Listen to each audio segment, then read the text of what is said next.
Wow! Wow! So, isang itlog, nilagyan ko lang ng thyme, open measurement, salt, and pinch of sugar. Okay. And then, lagyan natin siya ng chicken powder or magic sarap. Okay. Wala siyang black pepper. Isang itlog lang yun.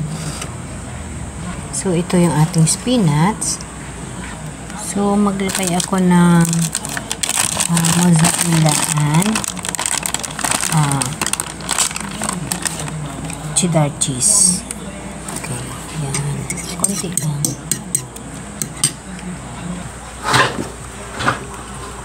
Maglagay ako ng konting mantika and then garlic. Igisa natin yung ating spinach. Yan. Konti lang. Huwag sunugin para hindi siya magpait. Okay. So, ilagay ko na yung spinach ko. Dali lang para hindi isunog. So, ayan. Lutuin na natin. Lagyan natin ng kaunting magic sarap para magkaroon ng lasa. And then, kaunting black pepper.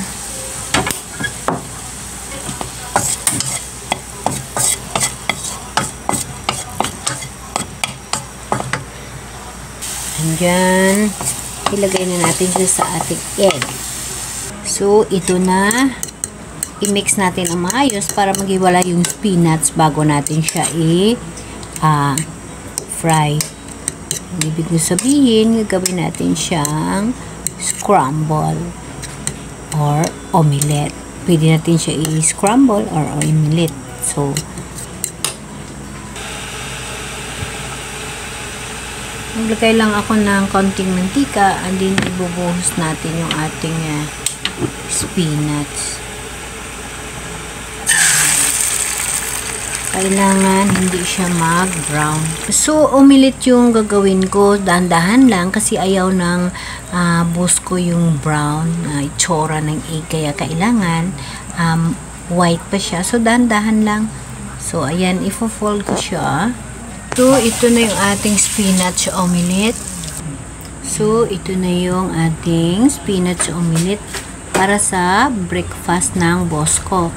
So, ayan lang kasimple. Mayroong mga amo na ayaw nilang brown na itsura ng egg. Mayroon naman na gusto nila light lang. So, yung boss ko gusto niya, ayaw niya yung brown. So, ito na siya ang ating pang breakfast na spinach omelette.